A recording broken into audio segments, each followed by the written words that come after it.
Chandigarh, I take this opportunity to extend a warm welcome to our guest speaker and all the participants for today's webinar on the process of writing and publishing quality research papers in Index Journal. I also welcome all the faculty members and research scholars from various institutions from Chandigarh and outside and to taking time out and being here today. Before inviting the expert source person, I would like to invite Mrs. Shashi Prabha Bansal, our worthy college librarian, to introduce the college library with the audience.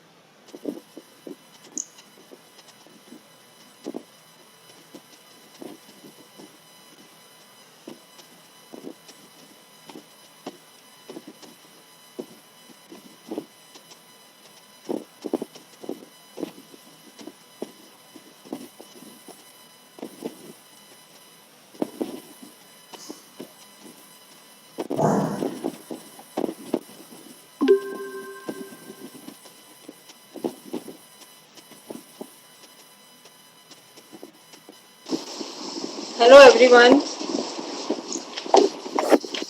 Mic sound आ रही है मेरी? Hello hello hello hello. Yes, ma'am, you're audible. Yes. Hello. Hello everyone, I am Shashi Bansal. I am giving you a brief glimpse of MCM Devi College Library.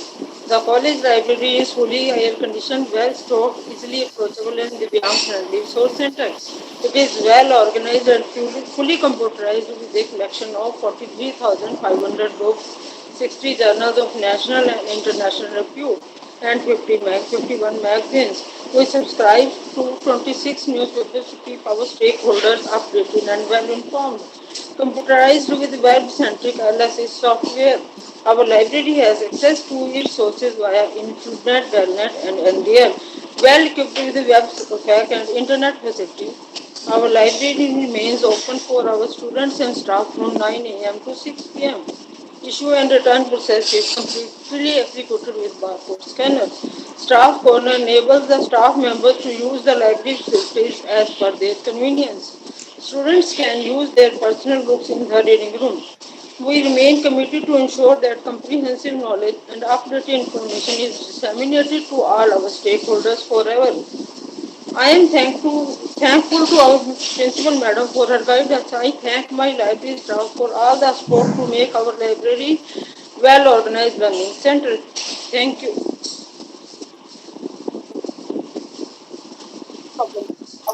Thank you so much, ma'am. I will now request you, Dr. Neha Soni, to offer formal welcome to our honored guest. Palvi, मेरा phone देखो.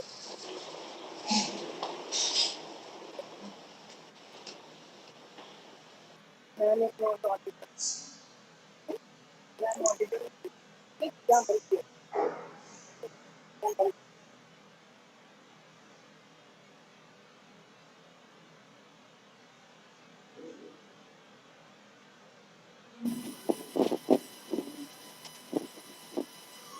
Ma'am, kindly unmute yourself.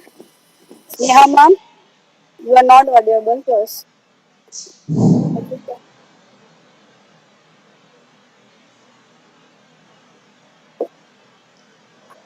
Audible है? Neha, ma'am, ma'am, no, she is not audible. Neha, ma'am, kindly unmute yourself.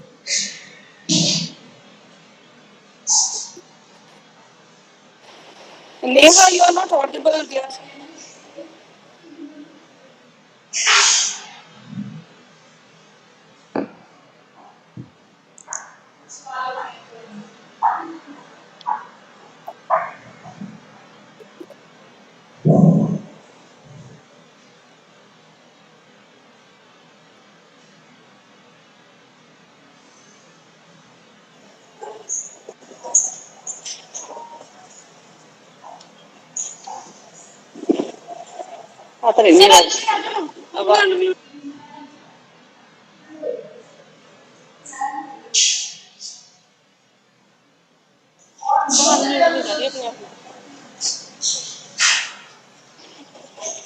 Am I audible now? Yes, ma'am, very audible. Thank you. Okay. So, I'm sorry for the technical fiasco. It's my privilege to welcome our resource person, Dr. Neeraj Kumar Singh, Deputy Librarian, AC Joshi University, with a mastery from Rani Durgavati University, Jabalpur, and another master's in library and information science from Delhi University. Dr. Neeraj wrote his doctoral thesis on RFID technology for libraries at Punjab University, Chandigarh. He was awarded the prestigious Commonwealth Professional Fellowship twice at the University of East London, and he also completed an international course on ICT from there. For his contributions to designing portals for the university, he has been lauded with prestigious honors from the Vice Chancellor, Punjab University. He is an avid researcher and has been a resource person in various FPPs, workshops, conferences, and training programs. We are happy that he accepted our invitation to speak today at this webinar on process of writing and publishing quality research papers in Indian journals, a very pertinent topic indeed for teaching faculty, research scholars, and PG students. Without wasting any time, once again, give a hearty welcome to Dr. Neeraj Kumar Singh for joining us today on behalf of the IQAC of the college and the library committee and everybody who is with us today. I now invite Dr. Neeraj to please begin the session. Thank you very much, ma'am, for introducing me to the participant. A very good morning to all of you.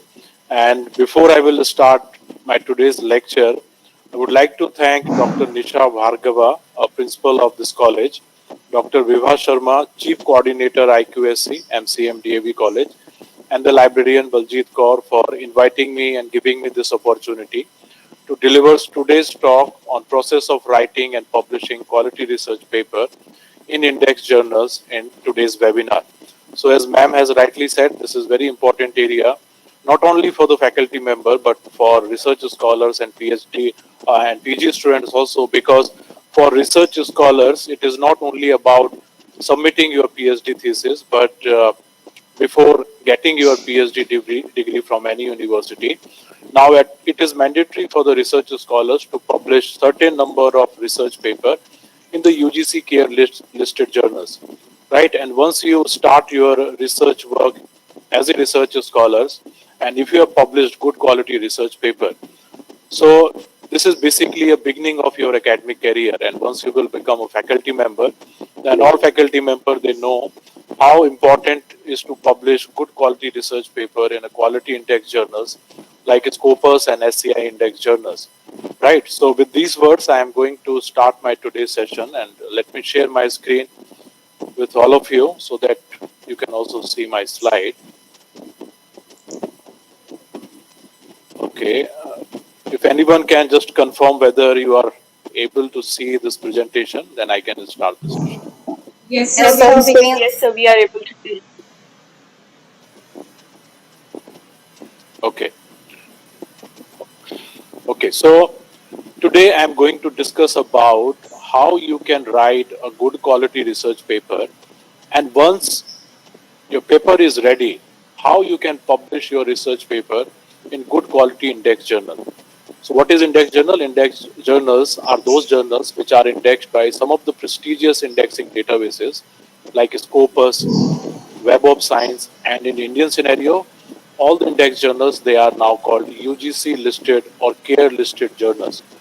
So before I will start my session, I also would like to tell you that whatever I am going to discuss in my today's lecture is totally based upon my personal experience while publishing my research paper. So till now I have published more than 40 research paper, and you can see that out of these 40 research papers, 12 papers I have published in the Scopus Index journals. And all the details like how much citations I have received for all my 12 papers and what is my H index, you can see from this particular slide. So whatever I am going to discuss with you, it's totally based upon my personal experience, and I am very much sure that all the participants, they will definitely get some idea about writing and publishing a research paper in a good quality journals. Okay, so talking about the agenda of my today's presentation. So you can see that I will discuss about what is basically a scientific journals and where India is standing as far as publishing research papers are concerned. What is the process of writing and publishing an article in a quality index journals and how articles reviewed. This is also very important for the researcher and the faculty member to know in advance that when you submit your research paper to any good journals, your article has to follow the peer review process. And being a reviewer of some of the topmost journals in the field of library and information science, I will also share my experience. Like once I receive any article for peer review process, what are the criterias which all the reviewers they apply before selecting or rejecting any journals. So it is very important to know the perspective of reviewer so that you can improve your paper well in advance so that when you submit your paper, the chances of publication is always on a higher side. And once you publish your research paper, now it is a responsibility for the researcher to share and promote your research. Nowadays, with the help of social media, whatever personal activities or sometimes professional activity which we are doing, we always tell our friends and colleagues such type of activity. But we fail to inform our colleagues and the friends when we publish our research paper in good quality journals. Right? So there are many tools are available, there are many platforms are available, which are very much helpful in terms of making your research visible. Why research visibility is important? Because when you publish your research paper, for example, in any sage journals, so once you publish your research paper in any sage or any commercial publisher, once it is published, its access is restricted. How it is restricted? Suppose I published 10 of my research paper in the with the Sage publishers. Now only those students they will have a privilege to download my full paper where their institution is subscribing to the Sage database. And we all know how costly it is to subscribe the annual access of Sage publications. So, with the concept of research visibility, even if you are publishing your research paper with any commercial publishers, there are certain tools are available. If you are familiar about the copyright policies of various publishers, there is a privilege all the publishers they are giving you where you can share and promote your research work. And once you share and promote your research work, that means you are increasing the visibility of your research.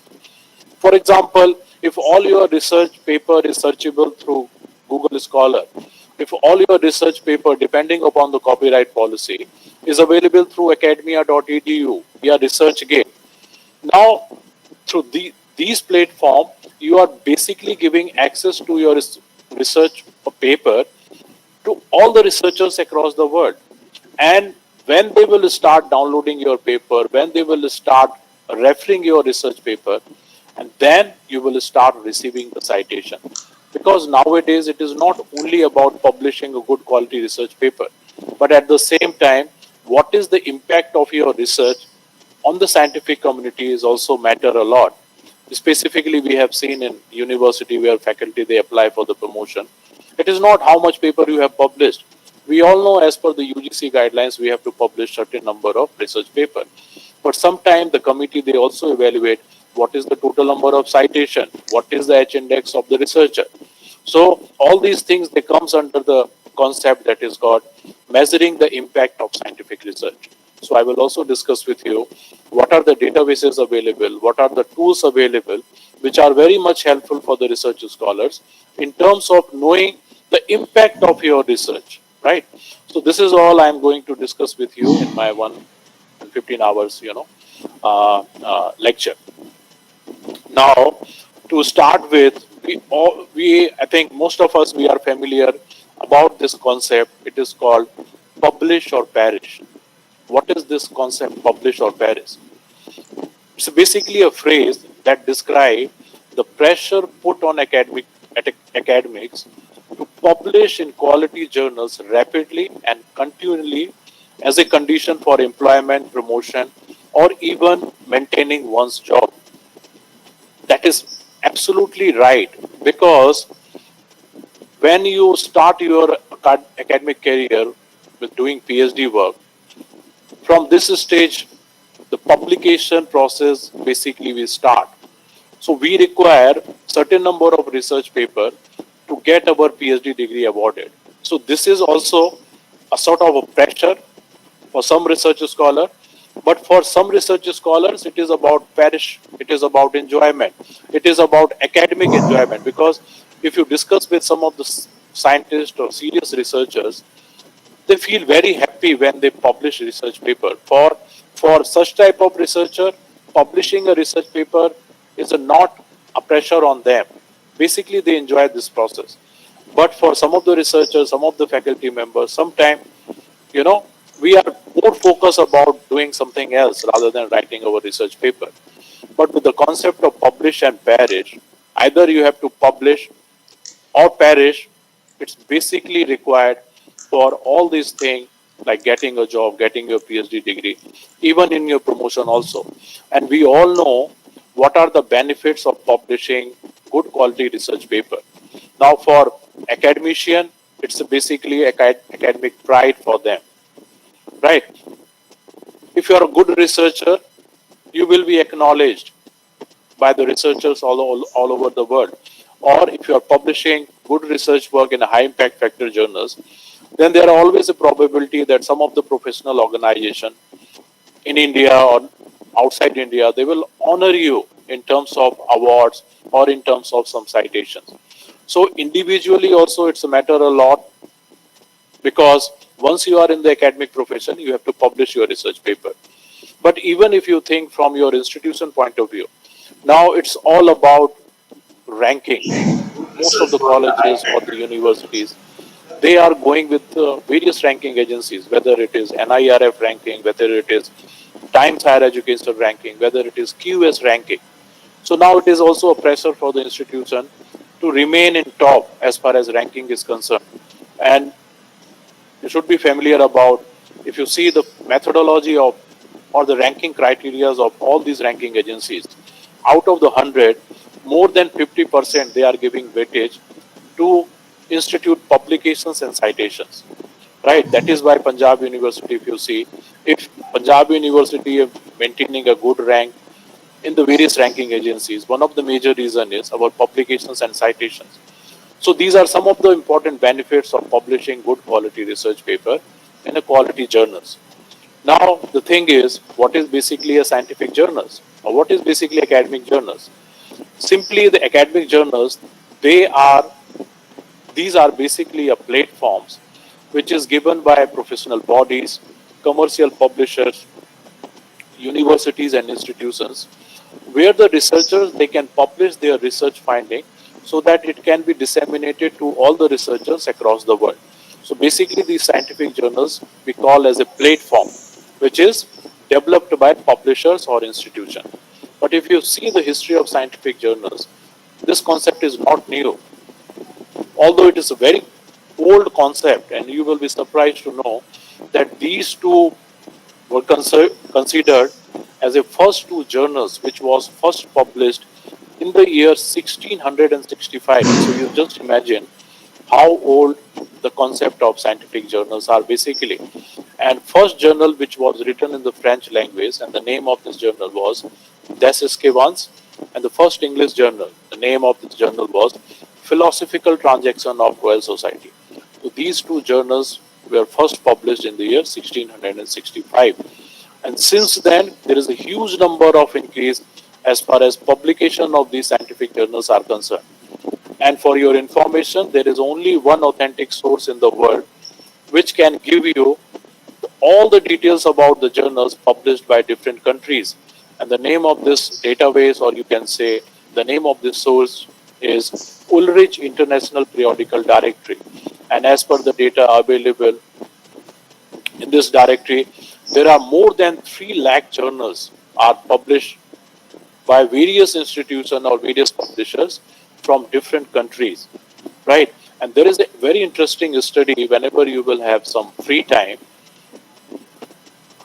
you read this study which is conducted by Outsell, where he estimated the total market size of all these commercial publishers. And if you see the total market size which he estimated in 2017, it's 25.7 billions. And when you convert this amount into Indian rupees, it's a thousands of crore rupees. So if you see the market size of these publishers, it's basically a huge industry. And if you see how they are making money, they are making money while only publishing the content which is submitted by the research scholars. And how much money they are giving to the research scholar for their valuable content. They are not paying a single penny to any researcher, any faculty member. But it's a concept of publish or perish, where we are going to the publishers. Publishers, they are not coming to us. We are going to the publisher and we are telling them that please try to publish our research paper. And this is how they are making the money. And if you see the list of editorial board member of any good journals, you will see all these editorial board members, they belongs to various institutions across the world. And even they are not paying a single penny to these editorial board members. And if you see the responsibility of editorial board member, they are the key person who are, quite responsible for maintaining a reputation of their journal. They're a very tedious task if you have got an opportunity to work as a editor-in-chief in any good commercial publishers journals. And peer reviewers. Peer reviewers are the backbone of maintaining a very high reputation of any journals, because the quality of any journal is reflected by the quality of articles which they are publishing in their journal. And these qualities are basically checked by the peer reviewer. I'm also a peer reviewer of some of the journals, and I know how much time and effort I have to devote when I have to evaluate any article submitted to that particular journal. The publishers, they are now also not paying a single penny to the peer reviewers who are putting their hard effort to evaluate any research paper. So from publishers' point of view, it's basically a win-win situation for them, because they are getting the content free of cost. Editorial board members who are responsible for maintaining the reputation of that journal, these publishers, they are not paying a single penny. Even to the peer reviewer, they are also not paying a single penny. But if you want to access your own article, these publishers will tell you, first, you subscribe to our database. Like many of the faculty member of Punjab University, they are publishing their research paper in Elsevier, Springer, Wiley. But they are not allowing Punjab University user to download their research paper free of cost. They are telling Punjab University that even if your faculty has published so many research papers, it hardly matter. What matter is you have to pay a good amount of money to us, so that your faculty or the research scholar, they can have access of the research papers. So this is how the publishers, they are making a huge amount of money, and all these things, they are very beautifully reported in this study. So I always suggest researchers that whenever you have free time, go and read this study. Now, talking about where India is standing as far as scientific publications are concerned. So there is very interesting study which is conducted by US National Scientific Foundation. And if you see this study, based on this study, there are so many articles published by popular magazines. Some of the journals, they have also published this study.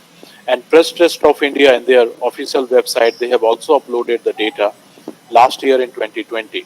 So you can see that China is leading from the front, and from the period, and the period of this particular study, which this US National Scientific Foundation has conducted, is between 2008 to 2018. So during this period, China is leading from the front, and China has published more than 5 lakh research articles.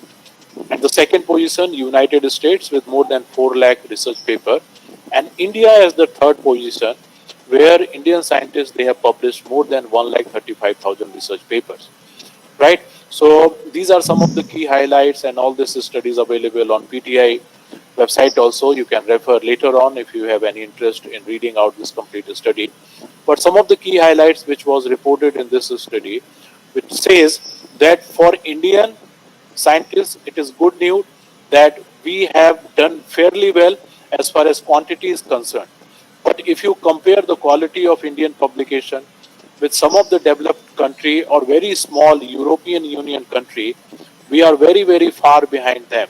And our paper has impact of less than 1%, which is very, very low if you compare this impact with any developed country.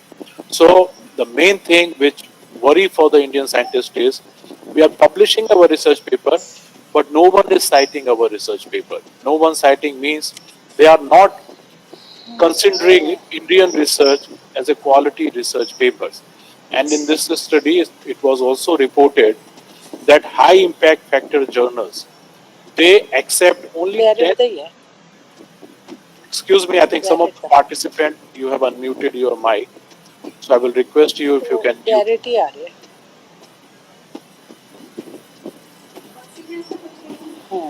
Yeah, organizer, if you can mute this participant, it's creating some disturbance. Sorry, sir. Please continue, sir. Okay, thank you. So, as per this study, it was clearly reported that 90% of the articles submitted in good quality journals, they got rejected. And this is basically a key agenda of today's presentation, that how we can fall into this 10% category, where when we submit our research paper, it is published in good quality research journals. Now, for the PG student and the researcher, it is also very important to know about what is national and what is international journal, because merely writing international word in the name of the journal, it doesn't mean that that particular journal is international journal. So there are certain criteria on which you can easily differentiate between a national and international journal. So there are many criteria, but basically there are two or three criteria which on which you can easily identify whether any journal is international or national. For example, if any journal is writing the International Journal of Library Information Science. So first thing you can see is you go to the journal website and see the name of the editorial board member. If the name of editorial board members are from different countries, so this is one of the basic thing which can tell that okay, this journal is international journal. The second criteria which you can see, who are the contributors. So if that journal is publishing research paper published by research scholar from a same country, like all the researchers they belongs to India, right? That means that journal is not international. It's basically Marvin ma'am, please mute yourself. Marvin ma'am, please mute yourself.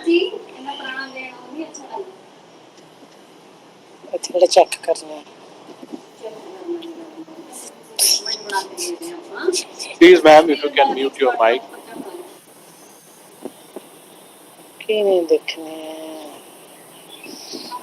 Oh, okay. So If you have created the link, please mute her yourself. okay.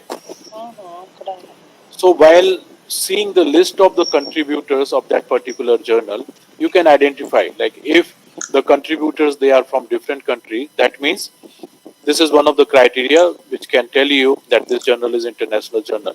And one more thing you can see that whether that particular journal is subscribed by different institutions, not only in a single country, but other than that particular country. Like for example, if a Punjab University journal is subscribed by the institutions from India only,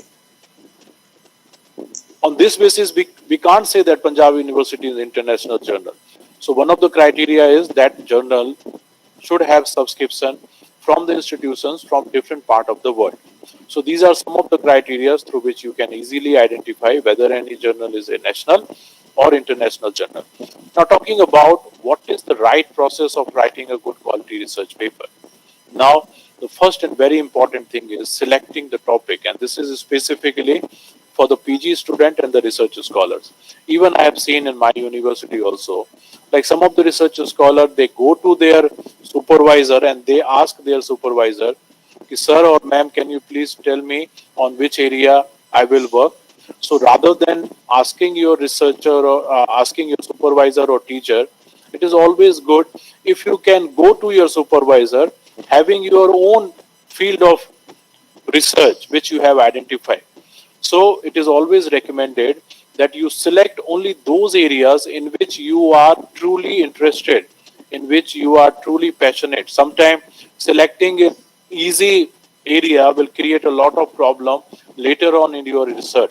So rather than selecting the easy area, you can select the area which is new, which of some interest to the academician, or basically you are interested in that particular area. Let me give you my own experience. Like I have done my PhD on radio frequency identification. And when I have selected this topic, even my supervisor told me that you will not find good quality research paper. There are not any single PhD thesis have been submitted on this area. So you will face lots of trouble because you will not have any similar type of research in front of you while writing your PhD thesis. But I straight away told my supervisor, ma'am, there is no problem because I am having a good interest in this particular area. And how I have developed that interest in this particular area, because at that time Punjab University was in the process of implementing this technology in the library. So I was the committee member and most of the responsibility was assigned to me. Even I have prepared the tender document. I have had discussion with various vendors how we can implement this thing. And practically we have implemented RFID. So during all this process, I was deeply involved. So at that time only I have decided that I will select this area as a topic of my PhD, where I will suggest, I will tell other university libraries whether it is a cost effective idea or whether it is a costly affair if you wanted to implement this technology in your library. What are the pros and cons you will face? What type of challenges you will face? And what are the suggestions? What are the solutions of the challenges which we have faced? Right. So once you develop interest in any particular area, that will solve lots of your problems. So it is always very advisable that whenever you are selecting the topic, you do all sort of research before selecting of your topic. And how you can do research? And this is called literature search, which is very important for the PhD student while selecting the topic for your PhD. Because it is not only about selecting the topic, you have to write in your PhD thesis the justification of your study. You have to write down what other researchers they have published on this particular area. What is the research gap in your particular area? And you have to justify the research problem. You have to justify the research area which you have selected for your PhD thing. This all will be possible if you are doing good quality literature search, right? Again, here I would like to say there is a difference between search and research. So based on these parameters, you can easily distinguish between what is search and what is research. Simple thing is, if you are looking for some journal type of information and you are using Google search engine, that is called basically search. It is not research. And anyone, even a child, can perform this type of job. But if you are doing literature search, only the PhD student or PG student, they can do the literature search. Not all students, they will have the ability to do literature search. So literature search or research is a careful and detailed study into a specific problem, concern or issue using scientific method. So why we are conducting literature search? Because we also want to know about the already published literature in that particular area, and it also provide you the foundation of knowledge. Like for example, if you are doing, just a second.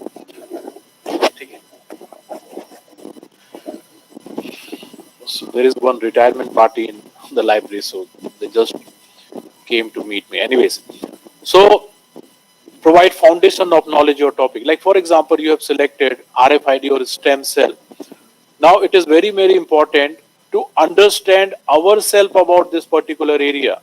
So that is why you have to search what all type of literature is published in that particular area, so that you can also build the foundation of knowledge on that particular area. It also helps in terms of identifying research gaps, any conflicts, and from here it will give you some sort of idea. Okay, these are the research gap, and based on these research gap, I can select this topic for my research paper or for my PhD thesis. Right. Now the next thing is how we can search the literature, and that is why this concept, which is known as search strategy, is very, very important for the researcher. Now, generally, what is happening right now or nowadays, whenever you are selecting any topic, like for example, you have selected the area and the title of your PhD or title of your research paper is to what extent has means and theory been applied to affect consumer health behavior. So suppose this is your research area. So generally what a student they do, they copy the whole title and they start searching all the research paper using Google or Google Scholar. And that is actually a very, very bad strategy. Because if you completely copy the topic of your PhD and try to search the literature using the complete title, you will find many, many irrelevant articles when you perform any type of search. So that is why it is very, very important to know what is this search strategy. And once you are familiar with this concept, I will make you assure that whenever you use any library database or any open access good quality database, the database will give you only those articles which are qualitative in nature, which are relevant to your topic, right? So this is called a search strategy. And how you can formulate the search strategy, like suppose this is the topic. So from this topic, what you can do is you just sit and try to identify the significant keywords. And if you will identify the significant keywords in this whole title, there are only two significant keywords, and these are means and theory and consumer health behavior. Rest of the things are totally irrelevant things. So first thing is try to note down the significant keyword and then try to write down all the possible synonyms. Like for example, if you are working on any area, for example, public surveillance. And we all know that public surveillance is also known as CCTV or closed circuit television. So if you will only search public surveillance, it will give you only those articles where this public surveillance is given. But if you write down all the possible synonyms like public surveillance, CCTV, closed circuit television, in single search you will get all those articles which are published in this particular area.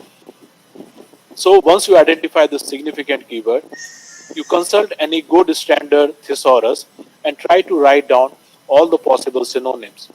Next thing is how we can connect these keywords using Boolean operators. And you might be familiar about this concept, Boolean operator. There are three operators. It's called AND, OR, and NOT.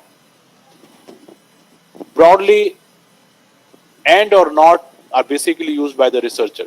So AND means when you want to narrow down your search.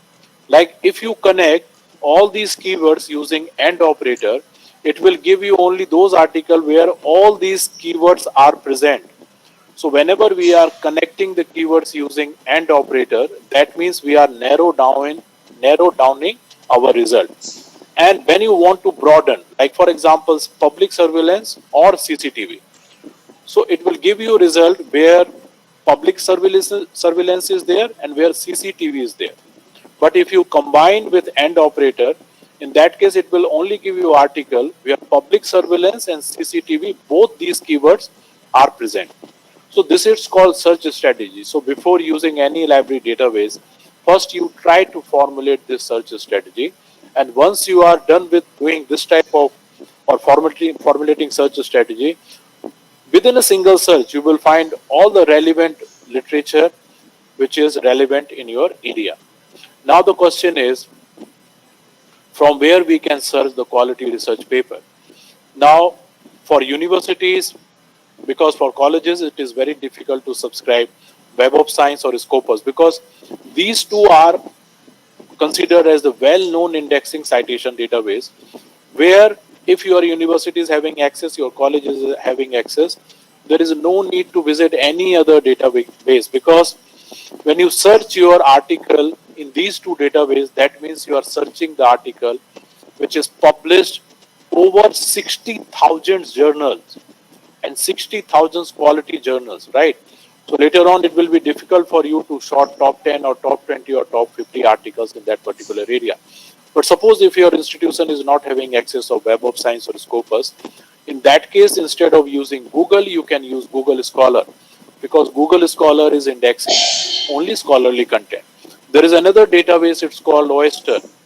It's a free database where you can download research paper free of cost. Not all the research paper are available free of cost, but more than 60 to 70% content which is available in this database, you can download free of cost using Oyster website. PubMed, if you're working in the field of medical sciences, in that case, this is considered as one of the well-known and prestigious indexing database. Similar to Google Scholar, Microsoft has also developed academic search engine, and the name of this academic search engine is Microsoft Academic. So similar to Google Scholar, you can also use Microsoft Academic. And there is another very academic popular search engine is available, which is called Base, right? So if your institution is not having access of Web of Science or Scopus, in that case, you can access these databases, and these databases will definitely give you the access of quality literature on your area. Now, the next thing is how we can write the introduction of our research paper. Now, what is basically introduction? Why there is a need to write introduction of your research paper? The reason is, while writing the introduction, we have to tell our reader what is this topic. Suppose if you are working on the area of stem cell, then you have to take help of some standard sources like dictionaries, encyclopedias, or some of the good articles where the definition of stem cell is given, so that when your reader of your paper will start reading your paper, he will first understand the concept, right? So that is why while writing the introduction, first you try to introduce topic to your researcher. And next thing is, once you are done with introducing the topic of your research, next thing is writing the objectives of your research paper. That is very, very important, right? And then you can also write hypothesis. If you are in your study, you have framed any hypothesis, right? And while writing the introduction, the length of this part, it does not exceed to 1.5 page. Sometimes the researcher, they make this introduction part as a history lesson where they write introduction in 3 or 4 pages. It is not at all required. So maximum limit is half page or 1 page. And these are the things which you have to include while writing the introduction. Now the objective is very, very important for your research, because if you have framed the objective in that way, it will give you a direction. Because if you select any area, there are lots of sub areas where you can work. So that is why it is important to frame good objective. So if you are framing good objective, that means you will not divert from this particular aspect. And from your reader point of view also, it will create some interest. Okay, so in this particular area, on these objectives, this research paper is based basically. And talking about the objective, there should not be more than 5 or 6 objectives of your research paper. So always you write one major objective, and underline one major objective, you can write 5 or 6 sub objectives. Like for example, you can see this is a screenshot of one of the research paper, where after writing the purpose, they will straight away mention the objectives of their research paper, right? And the objectives they have written in the form of asking questions. Rather than simply writing the objectives, they have asked the question in the form of objectives, so that the reader, they will know that on these questions or on these objectives, this complete research paper is based. Now, the next part of your research is writing the literature review. Again, why there is a need to write literature review? Because we have to tell our reader that on this particular area, what are the good quality materials, what are the good research paper which you have found similar to your research, right? So that is why it is very important to write literature review. And while writing the literature review, sometimes or most of the time I have seen what researchers they are doing, they are simply copying the abstract and just pasting in the literature review part. If you are doing so, you will be involved in the act of plagiarism, right? So whenever you are writing the literature review, you try to write in your own words. And some of the main things which you can cover is what is the objective of that particular research paper, what research methodology that researcher has adopted, what are the significant findings and conclusion of your paper. So you always keep in your mind that while writing the research paper, you always take these things from the research paper which you wanted to include. Don't try to copy and paste, try to paraphrase it. What is paraphrasing? When you read something and when you write in your own word, right? And whenever you are taking something as it is, always put in quotation mark followed by footnotes or in text citation. And if you are writing the PhD thesis where you have to write literature review of 60, 70 or more than 100 articles, in that case you can arrange all your literature review according to year wise or according to various subcategories. So this is about writing literature review. Next and very important part of your research is research methodology. So it is basically science of studying how research is done scientifically. So while writing the methodology part, you are telling to the reviewer or you are telling to the reader what type of methodology you have followed, what type of sampling method you have followed, what is the total sample size of your research, which sampling method you have adopted, which statistical software you have adopted, which type of test you have conducted. So all these things you have to write in detail in your research methodology part. And this part in sciences is known as methods and materials. So here the scientists they have to write what type of methods and materials they have used while conducting this particular research. So this is the screenshot. You can see how elaborately, how detailed this methodology part is written, right? So this is how you can write the methodology. Next thing is result section. Now in result section, what you have to do is you have to just put your data in a tabular or in the form of figure or in the form of chart, and you just write the interpretation. Now suppose in your result, in your data, once you have collected the data, where you have mentioned a table where you are writing how many users they are visiting to the library on daily basis, weekly basis or monthly basis. Suppose the data which you have collected, it is showing that 70% is visiting the library on daily basis, 20% visiting on weekly basis, and 10% is visited on monthly basis. So in the result section, you just write, okay, during this particular study, the above question was asked to the respondent, and while collecting the data, as depicted in the table also, it is clearly reflected that 70% users they are visiting on daily basis, 20% on weekly, and 10% on monthly basis. Here, don't try to put your own argument. Why 70% are coming on daily basis? Why 20% on weekly basis? So always keep in your mind that in the result part, you you have to only interpret your data only. You have to just write what data is given in the table, what data you have depicted in the form of figure. Don't try to put your own argument in this particular section, which is called result section. So it is totally based on the data. Here your own criticism, your own comment is not applicable. And one more thing, like if you see good quality research paper, and we all know that the soul of your research paper is your research data and how scientifically you have collected this data. And when you present your data in some attractive form, like for example in these form, rather than simply putting your data on all data in tabular form, if you can use these data visualization tools. And simply if you go to Google and just type free data visualization tool, it will give you list of good quality open data visualization tools. So what you have to do is whatever data you have collected in your Excel file, just copy the data and paste it here. So depending upon your data, these tools will suggest you what is the right way of presenting your data, whether you can present this data in this particular form or in this particular graph on this manner or this manner. So based on the data, these tools will give you lots of options, and whatever form you think is best for you presenting your data, you can just copy this figure or table and just paste on your Word document.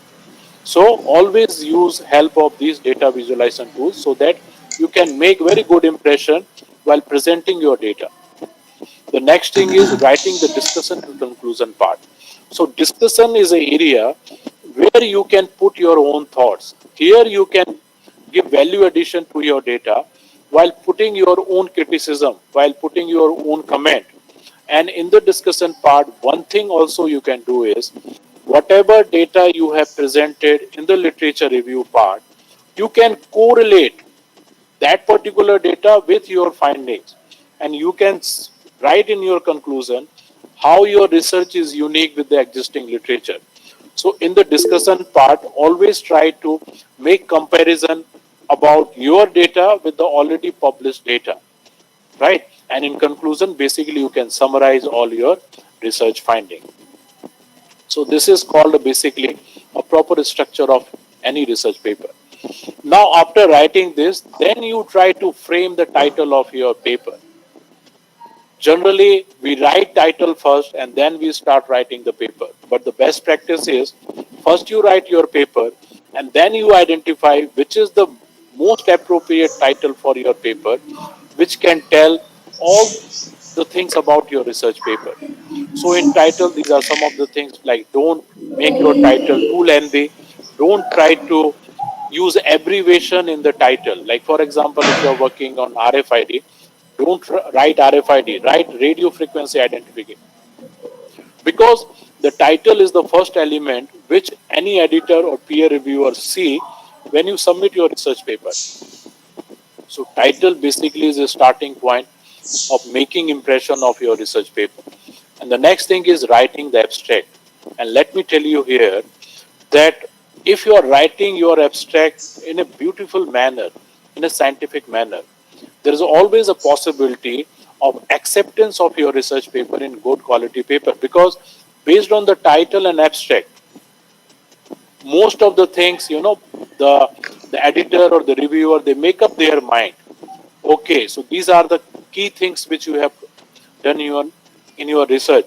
So how you can write the best or good abstract for your research paper is just in the abstract part, try to write down what is the purpose of your research, why you have conducted this research, what is the design, methodology, and approach for your research, what are the significant key findings, is there any research limitation or implications, what is the practical implication of your research paper, and what is the original value of your research paper. So if you are writing your abstract in this manner, I will assure you that it always make a very good impression to the editor and peer reviewer when you will submit your research paper. So it is not that you will write the abstract, under these subheadings. There is no need sometime to write the purpose. You can straight away write the purpose, but always back of your mind, you always keep this thing that I have to start writing the abstract. First, I will talk about the purpose, then I will give research methodology part, then findings. So this is the best way of writing abstract of your research paper. Now once all this thing is completed, so from this graph you can see now how you can publish your research paper. So all this process we are going to discuss in the upcoming slide. Now, what are the sources which researcher they can consult or they can use in terms of identifying good quality peer reviewed journals? So suppose if any journal is indexed by Scopus, if any journal is indexed by Web of Science, if any index, if any journal is listed in UGC Care, that means that journal is a quality journal. And when you publish your research paper in these quality journals, you will get all sort of benefit, like in your promotion, even as per UGC guidelines, it is mandatory. So first thing is you go to the these journals website, and some of the globally indexing databases called SCI index journals. Generally in sciences, sometimes there is a condition that you have to publish your research paper in SCI index journal. So what is this SCI index journal? This is basically a website address. You simply go and just type Web of Science or enter this URL. It will take you to this homepage. And here, if you want to search whether any journal in your field is indexed in this SCI index journal or not, simply you enter the title ISSN. And if this journal is indexed, it will give you this sort of information. So if suppose your faculty or your colleague has told that Punjab University is a Scopus Index journal or Punjab University journal is SCI Index journal, so don't rely what your colleague or faculty is saying. You simply open this website, enter the journal name or ISSN, and if the journal will be available, it will give you this sort of information. So that will make you 100% sure that this journal is SCI Index journal. Similarly, if you want to have access of Scopus, in that case, this is the URL where you can go and search the list of journals available in your subject area. It's called Scopus Database, and for Indian researcher, now it is mandatory. So this portal is freely available for the researcher, and what you can do is you simply go to the Google, type UGC Care Journal. It will take you to the home page. If you are the first time user, then you have to register first. And once you will register and logged into this portal, here you can see UGC has identified all the quality journal in two categories. These are called Group 1 journals and Group 2 journals. So all those journals which are indexed by Scopus or Web of Science, they all fall under the category Group 2 journal. That means if you are publishing your research paper in any SCI index journal or Scopus index journal, in that case there is no need to check whether that journal is UGC listed journal or not, because all these journals they fall under the category of Group 2 journal. But there are many good quality journals which are not part of these globally indexing database. So UGC has also identified some of the Indian journals or some of the journals which are quality journals, which but these journals are not part of Scopus or Web of Science. So how you can search these journal? You just click on Group 1, right? And you can search the journal. Like for example, if someone is saying that a journal published by DAV College is UGC recognized journals, because there are many fake publishers nowadays are available where they are claiming that our journal is UGC care listed journal. Sometimes they are making money also. They are charging 5,000, 10,000 rupees for publishing their research paper. So don't rely on these publishers. So that is why if that particular journal is Indian journal, you can search in Scopus or Web of Science, and if suppose that journal is not available, you go to the Group 1 journal and try to find this journal. And if that journal is indexed, in that case only you should publish your research paper. Otherwise, these research paper will is no significance, and you will be in trouble also in future. Now the next question is how we can find a right journal for our research paper. Now the research scholar or faculty member, they have written a good quality research paper. But how we can publish our research paper? Because as I just mentioned, there are over 3 lakh journals. Even if you want to publish your research paper in Scopus Index Journal, Scopus is indexing more than 41,000 journals.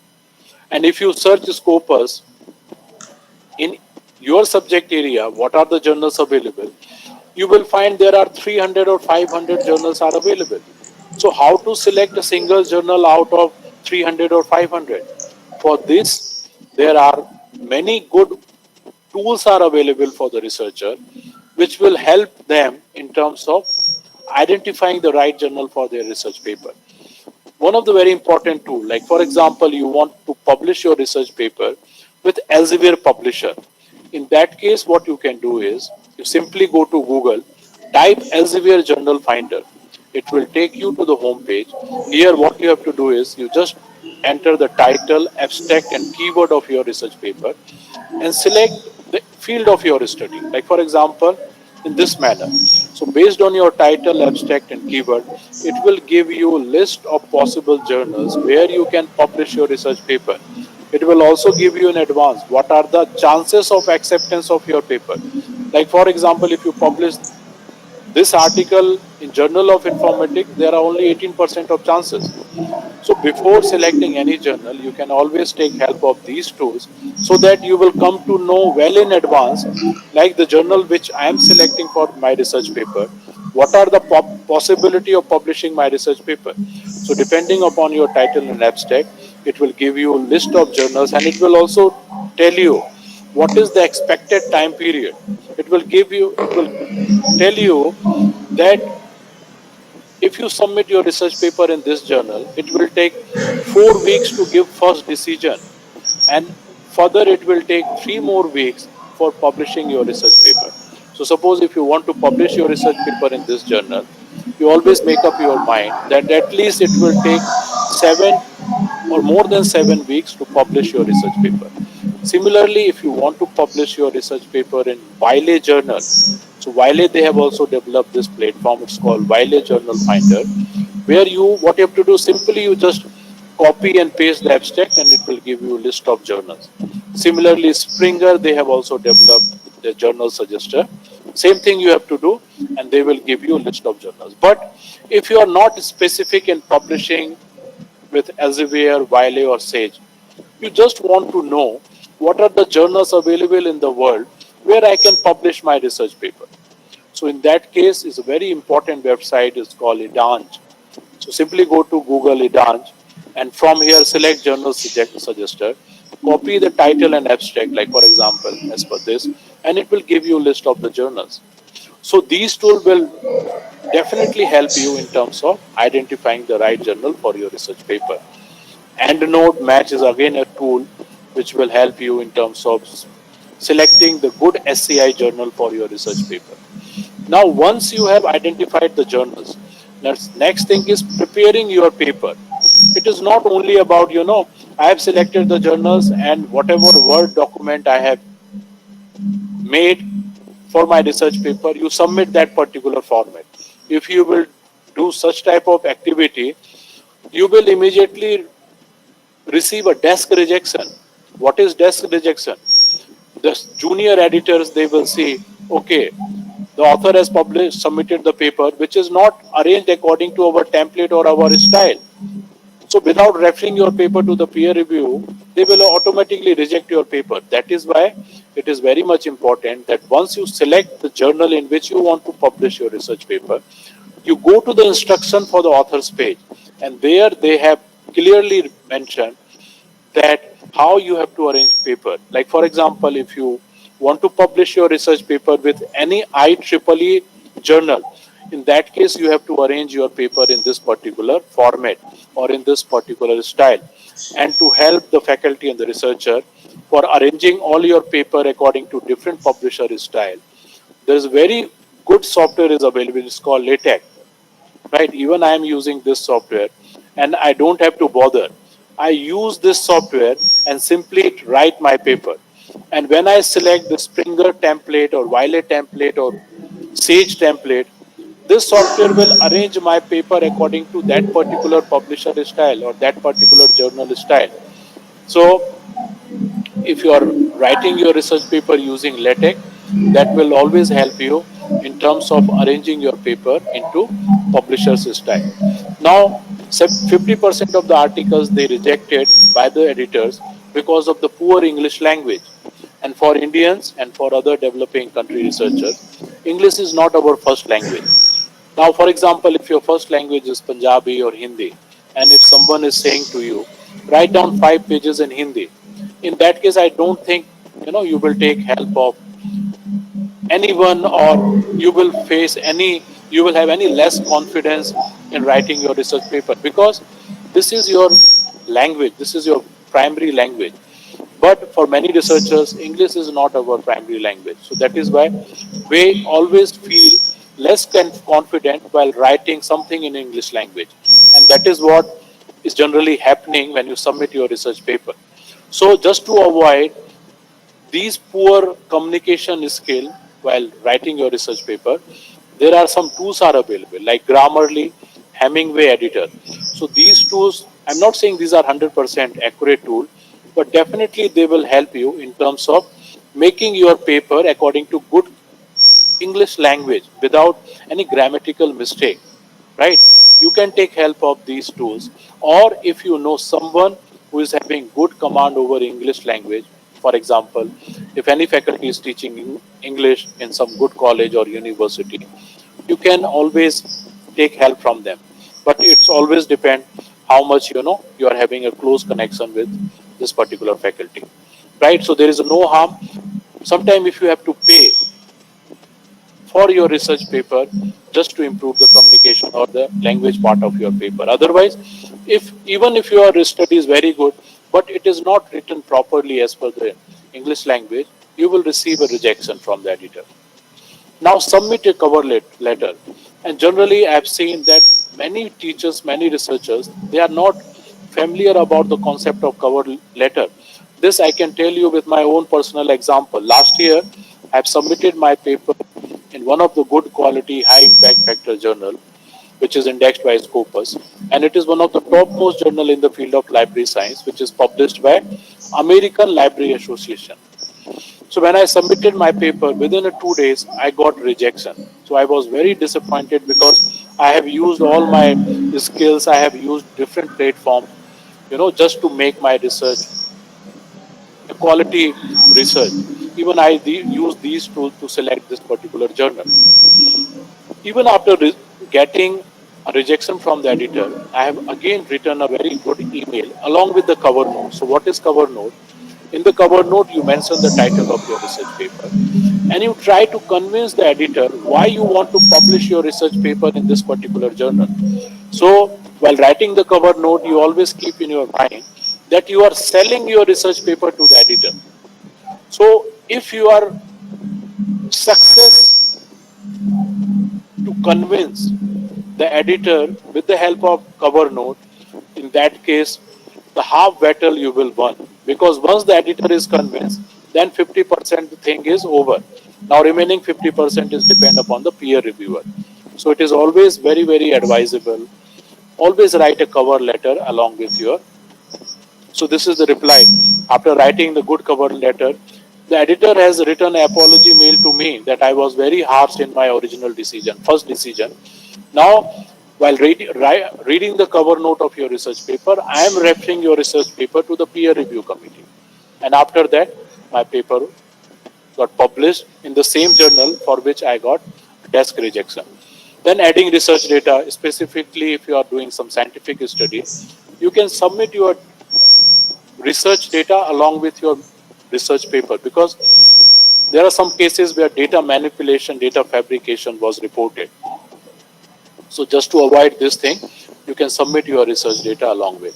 And then one of the most thing is avoid plagiarism. And for this, it is very, very, I'm giving, lecture to various faculty and the research scholar about this area, where I'm educating them, like how you can avoid plagiarism if you're writing your PhD thesis or you're writing your research paper.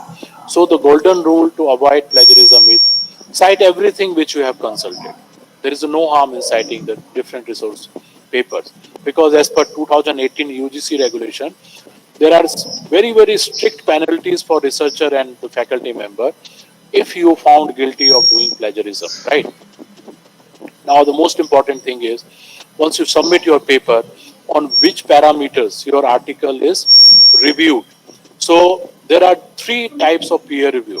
First is called single blind, double blind, open peer review. So in single blind, reviewer they know author, but the author they don't know who is the reviewer of their paper. In double blind, both the author as well as the reviewer, they are anonymous to each other. And most of the quality journals, they are following double blind peer review system so that they can avoid any biasness. Suppose if any faculty member, they know me and their research paper editor has sent me for peer review. So if I know that this article was written by this faculty member, or if that faculty member anyhow they try to manage the name of the reviewer, they can directly contact me.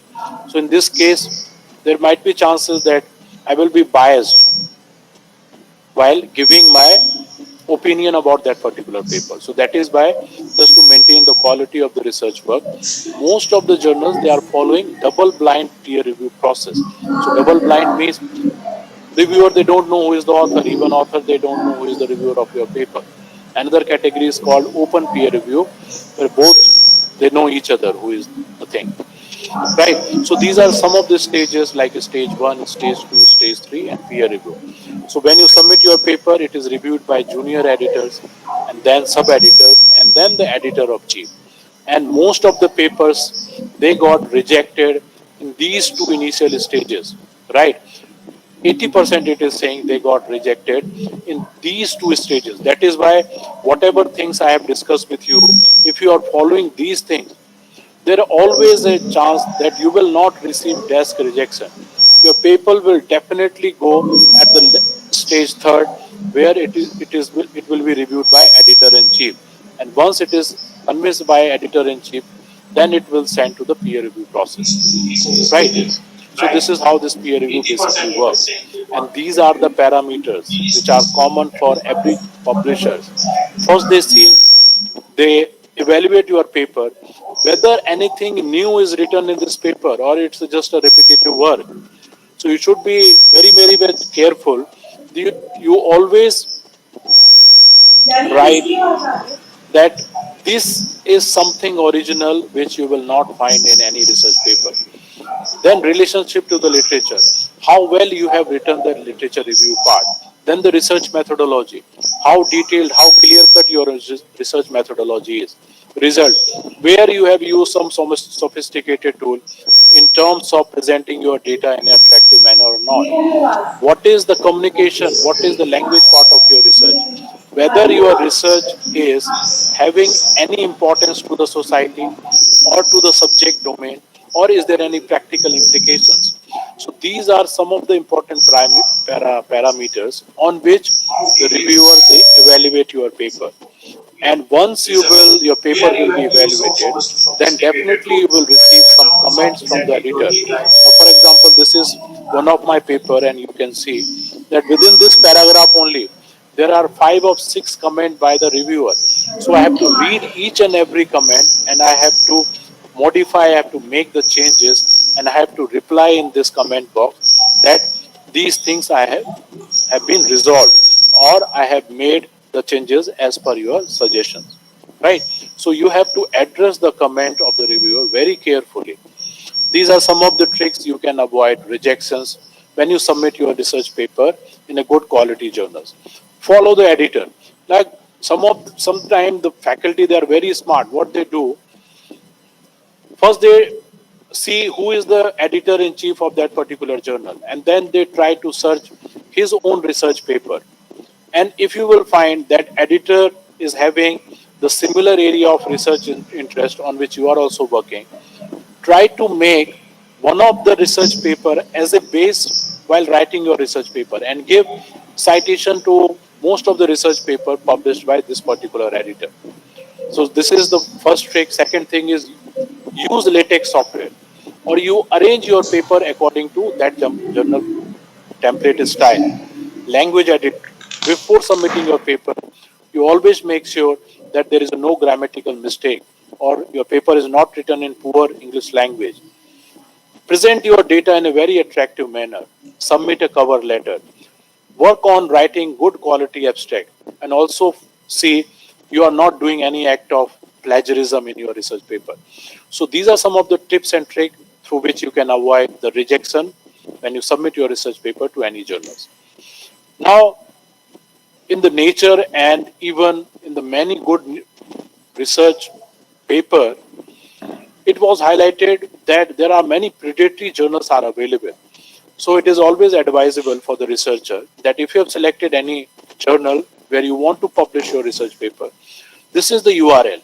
You simply go to the Google or type Wales list of predatory journals and first try to see whether the journal which you have selected it is not part of this particular database, because once or if the journal which you have selected, you will find the same journal in this list. That means you are publishing your research paper in any predatory journals. So you should be always very much careful.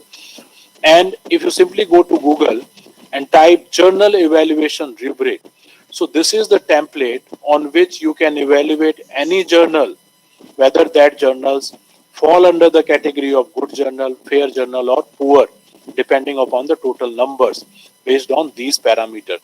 So you always use these tools in terms of cross-checking whether the journal is predatory or not. Again, there is a very important website for the researcher. It's called Think, Check, and Submit. So whenever you will have free time, you just go and explore this website.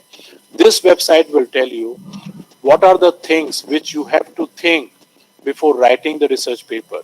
What are the checklists which you have to follow before submitting your research paper.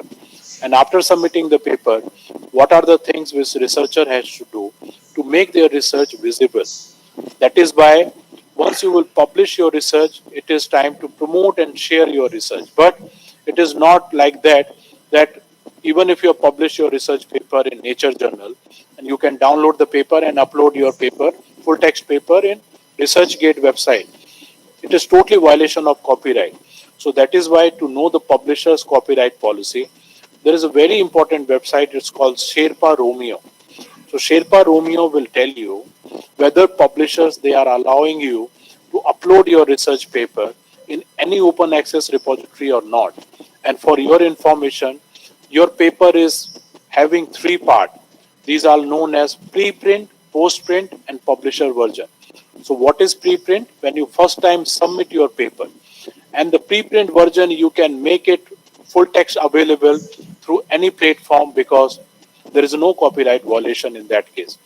Postprint is after making the changes as suggested by reviewer, when you submit the final draft of your paper to the editor, that is called postprint. And most of the publishers, they will allow you to publish the postprint version after 6 to 12 months. Suppose if you have published your article in Nature Journal last year, and when you will upload the postprint version in any open access repository, you will not violate. But no publisher will allow you to upload the publisher version. What is publisher version? When your article published in any journal, which you can download from the publisher website, because there you can see the publisher's journal name, logo, it will be under, typeset, this totally change of your paper. So when you download your paper from publisher site, that is called the publisher version. So don't try to upload publisher version of your paper. But if you are publishing your research paper in any open access journal, there you can download the publisher version and you can upload in ResearchGate and Academia, because that journal is an open access journal. But if you are publishing your research paper in any commercial publisher, in that case, don't try to upload the publisher version. Otherwise, you will be in trouble, right? For example, Nature has no problem if you will upload the preprint version. Even after 6 months, you can upload the final version, but you can't upload the publisher version. Here you can see there is a cross mark, right? And these are some of the platforms like ResearchGate, academia.edu. The importance of these platforms is these platforms will help you in terms of making your research visible. So suppose if anyone is searching your paper on Google and if you have uploaded the details on the ResearchGate website, you can directly download that paper. Even I am downloading many papers from ResearchGate. Why it is possible? Because the researcher, they have made they have made their account in this platform where they are uploading the versions of their paper after checking the copyright policy. Now, once you will share and promote your research work, you will start receiving the citations, and that is considered as important factor for measuring the impact of any research. And these are called different metrics, called journal metrics, author metrics, alt metrics, and article metrics. Impact factor, we all know. The evaluation of any journal, if you have to rank any journal in your field, one of the oldest criteria is what is the impact factor of journal. And this is how they calculate the impact factor. And the calculation is very simple. Total number of articles published in that particular journal during the last 2 years, and total number of citations received by total number of articles published in that journal. So when you divide these two values, whatever will be the number, that will basically impact factor of that particular journal. But there is only one source in the world which gives correct information of journal impact factor, because you will see there is one journal published from Patiala, even they will write that our journal is having impact factor of 15. So such type of impact factor does not make any sense, because you have to check through journal citation report, and every year in the month of 30th June the publishers, they are releasing the impact factor. So you will go to the Google and try to find out the JCR for the year 2020, and in that particular list you have to check whether that journal was featured in that particular list or not, and if that journal impact factor was given, that is the authentic information.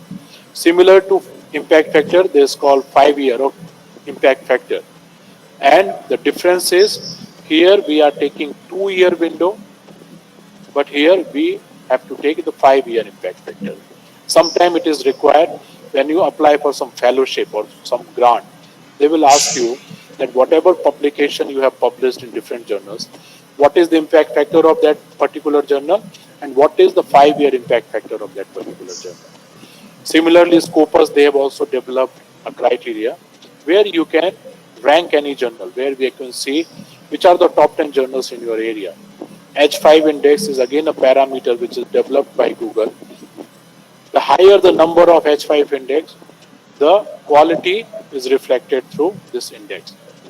Similarly, if you have to check any author's publications, and if you have to rank the top 10 author of Punjab University or top 10 authors of Indians, India working on the area of digital humanities, that you can do with the help of H index.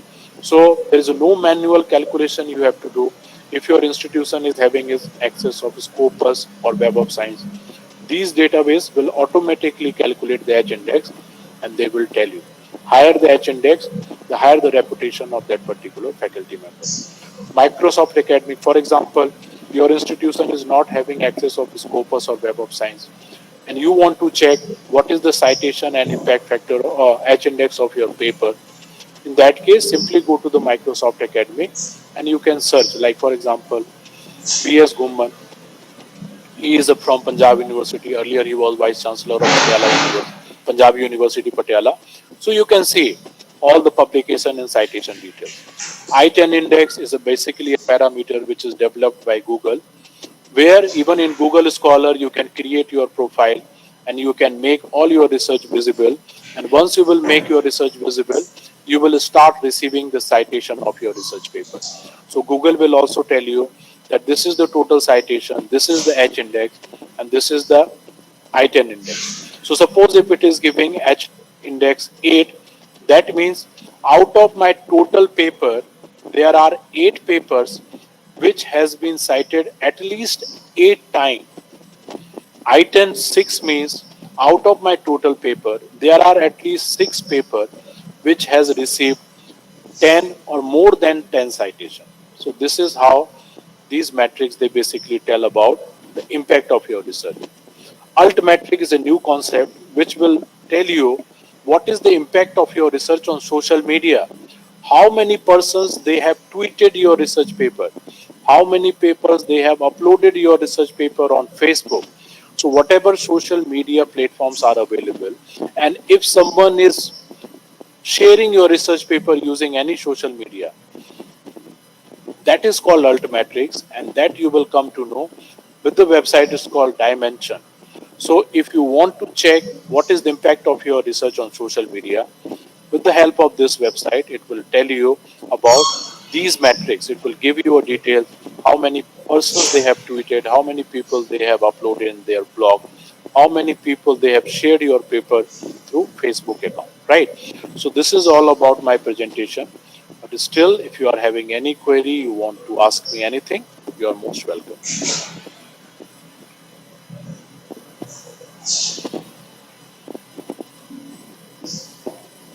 So anyone is having any query or you want to ask me anything?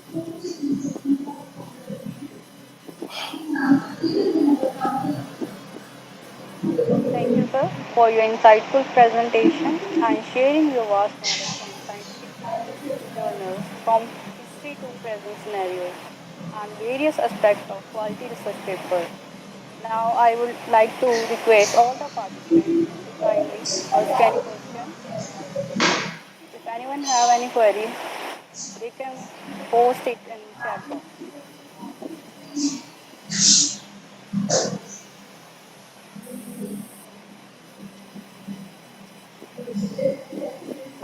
Neha ma'am, you are not audible.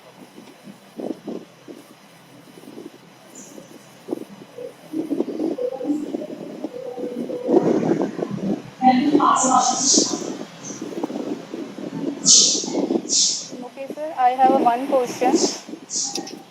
Yes. Can you brief how to write a review research paper?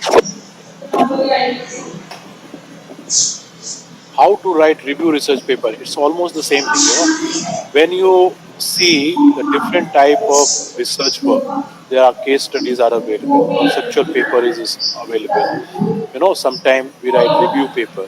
Even I have written 2 3 review paper, and one of the advantage of writing review paper is you will start receiving good number of citation if you are writing a review paper. So in review paper, what you have to do is first you have to select the topic in which you wanted to write a review paper. Try to identify the existing literature published in good quality research paper, and you just try to summarize all these research paper in your own words. So this is broadly it's called review paper, where you can give your own version. You tell the reader what you think about these research paper, right? So sometimes these review paper they are very much helpful for the PhD student in terms of writing the literature review, right?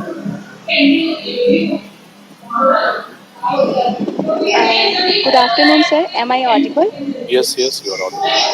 Sir, my question is that कि sometimes it happens कि we have finished our research 5 years ago, and due to some difficulty we have not published our paper, and now after 5 years we want to publish our paper. Then what parameters and how can I relate my research which I have finished already before 5 years to current situation or current research? And what parameters should I include my research paper to become it more emphasized and it should be accepted in peer-reviewed journals and all the Okay, scientific okay, okay, journals? okay. So you know it's totally depend what type of research you have done and in which area. Like for example, if you are a research scholar in the field of computer science and you want to publish your research paper after a period of 5 years, so in computer science there is no significance because on daily basis there are lots of changes happening in this field. Similarly in the field of engineering and applied sciences also. But suppose if you have done a study where you have conducted a study on child abuse or drug addiction, so sometimes it hardly matter whether this study was carried 5 years before or 3 years before, because here they just wanted to know that during that particular time, what is your observation, what are your significant findings. But the important thing is, while writing the literature research methodology part, you can write down in the research limitation part that this research I have carried during the period from this and this is 4 year previous research which I want to publish. But why I wanted to publish this, you can always justify in the writing the purpose of your research paper. So even after doing your PhD and after submitting your PhD after the period of 5 years, if you want to publish your research paper, you have to make some changes in the research methodology part, and it's depend upon which type of research you have done and in which area you have conducted, right? And in this case, you have to find out some of the good journals where you can see 4 or 5 papers which was published in 2020, but the period of that particular study was 2015 or 2016 or 17. So that will give you some sort of confidence that there are some other research scholars who have also published the research paper, even the period of 5 year or 6 year. So Okay. this is how Thank you you so can. much. Thank you so much, sir. Thank you. Sir, how can we write the review of literature scientifically? And what is the difference between the two? In Yes, the yeah, I've already explained you. Literature review is a very important part, and there is a only one thing again I would like to say here is don't copy the abstract of the literature review. Just download the full text article, and if possible, just take the printout of that particular paper, read the complete paper, and make the notes. And while making the notes, what you have to keep in your mind is the research methodology part of that particular paper, the major findings, any suggestions or conclusion of that paper. And all these things you have to report while writing the literature review part. So this is the best way. And you have to write, you have to paraphrase the complete article in your own words, because most of the time when you check the plagiarism of your paper, literature review is consisting a major portion of plagiarism. Generally I have seen thesis and research paper. yes, okay, sir. Thank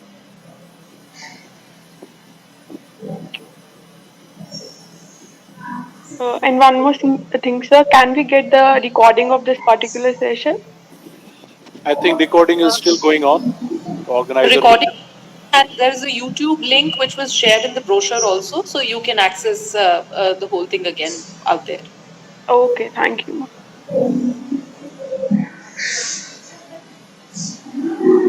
Thank you so much, sir. Now I will request Dr. Neha Sori to perform a vote of thanks to her esteemed guest. Thank you, Baljeet.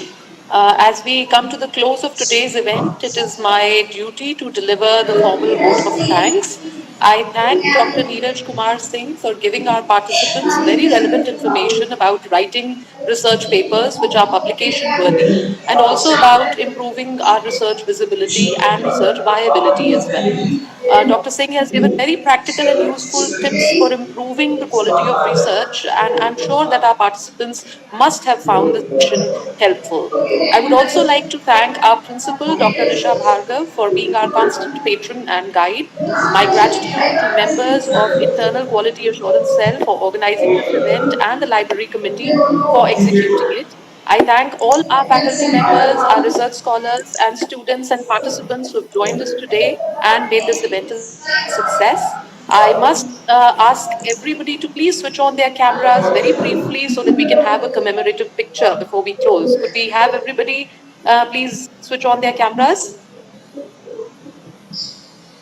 And I'd request my colleague Preeti to kindly tell us when she has taken the picture.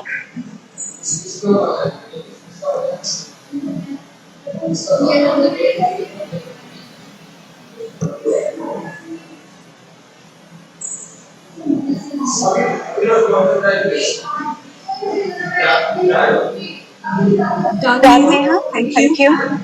Thank you so much, Preeti. I once again urge all our participants to fill out the feedback form, which has already been posted in the chat box and on YouTube as well.